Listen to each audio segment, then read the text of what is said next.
Kisah Nabi Ismail alaihissalam, putra Nabi Ibrahim alaihissalam, adalah salah satu cerita inspiratif dalam sejarah Islam.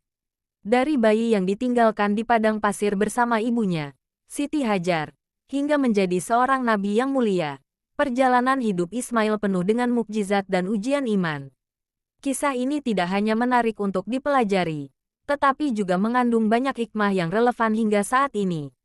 Kelahiran bayi Nabi Ismail. Kisah kelahiran Nabi Ismail alaihissalam bermula ketika Siti Sarah, istri pertama Nabi Ibrahim alaihissalam, belum dikaruniai anak.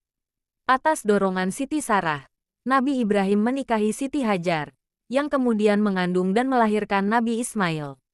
Kelahiran Nabi Ismail tidak hanya membawa sukacita, tetapi juga menjadi ujian bagi Nabi Ibrahim dan Siti Hajar. Atas perintah Allah, Nabi Ibrahim alaihissalam membawa Siti Hajar dan Nabi Ismail yang masih bayi ke sebuah lembah yang tandus, yaitu Makkah yang saat itu belum berpenghuni. Di lokasi yang sekarang menjadi Masjidil Haram, unta Nabi Ibrahim berhenti, menandai akhir dari perjalanannya. Di tempat itulah Nabi Ibrahim meninggalkan Siti Hajar bersama putranya dengan hanya membawa sedikit persediaan makanan dan minuman. Lingkungan di sekitarnya sangat tandus, tanpa tanaman, tanpa air mengalir, hanya batu dan pasir kering yang tampak sejauh mata memandang. Di sana, Siti Hajar diuji dengan kesabarannya ketika dia dan anaknya merasa kehausan karena tidak ada air. Dalam kondisi terdesak ini, dengan keimanan yang kuat, Siti Hajar berlari-lari antara Bukit Safa dan Marwah mencari air, hingga akhirnya malaikat Jibril datang dan menuntun air Zam-Zam memancar dari tanah dekat kaki Nabi Ismail alaihissalam. Allah Subhanahu wa Ta'ala mencatat kisah Hajar yang bolak-balik antara Bukit Safa dan Marwah dalam surat Al-Baqarah ayat 158. Artinya, sesungguhnya Safa dan Marwah adalah sebahagian dari syiar Allah. Maka barang siapa yang beribadah haji ke Baitullah atau berumrah, maka tidak ada dosa baginya mengerjakan sa'i antara keduanya. Dan barang siapa yang mengerjakan suatu kebajikan dengan kerelaan hati, maka sesungguhnya Allah Maha mensyukuri kebaikan lagi Maha mengetahui. Perintah untuk menyembelih Nabi Ismail. Cerita ini bermula ketika Nabi Ibrahim menerima wahyu dari Allah dalam mimpinya, di mana ia diperintahkan untuk menyembelih putranya, Nabi Ismail yang saat itu sudah memasuki usia remaja. Sebagai seorang hamba yang taat, Nabi Ibrahim merasa sangat berat hati, namun ia berserah diri kepada kehendak Allah.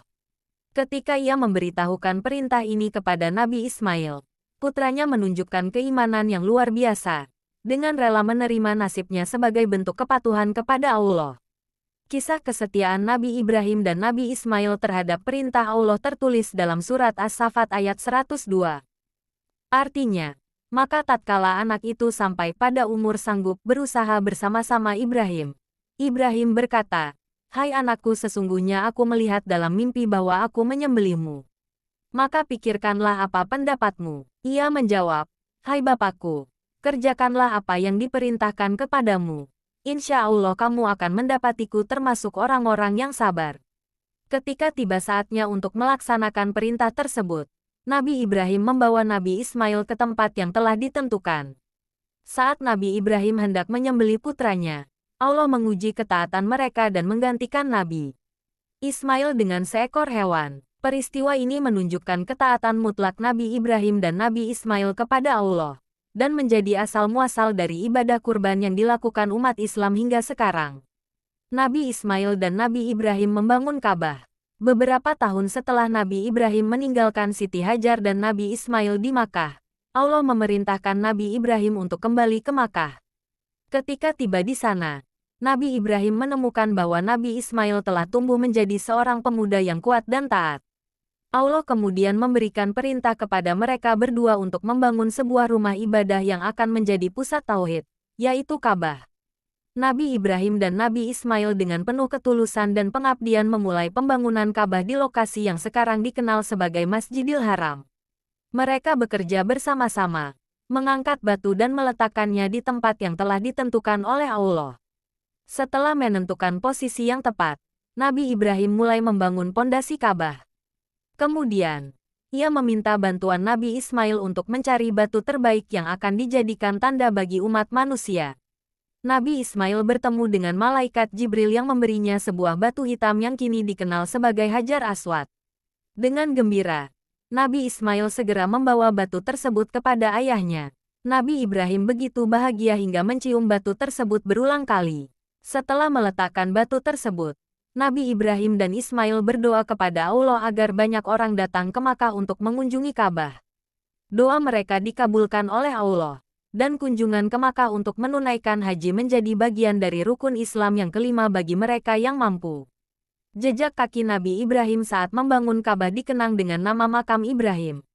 Kenabian Nabi Ismail. Sebagai putra Nabi Ibrahim yang dikenal dengan akhlak yang mulia, Nabi Ismail dianugerahi tugas kenabian oleh Allah sebagai penghargaan atas kesetiaannya dalam mendampingi Nabi Ibrahim dalam menyiarkan ajaran Islam.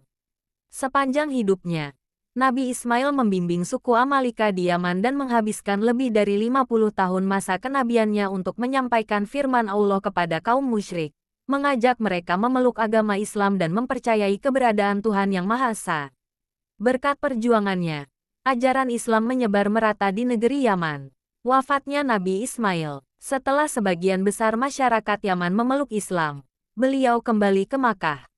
Nabi Ismail wafat pada 1779 SM di Makkah, Arab Saudi, pada usia 137 tahun.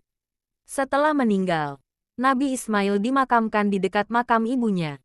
Setelah kepergiannya, tugas dakwah yang telah dirintisnya dilanjutkan oleh putra-putrinya, yang kemudian bermigrasi ke berbagai wilayah di Jazirah Arab dengan tujuan menyebarkan agama Islam.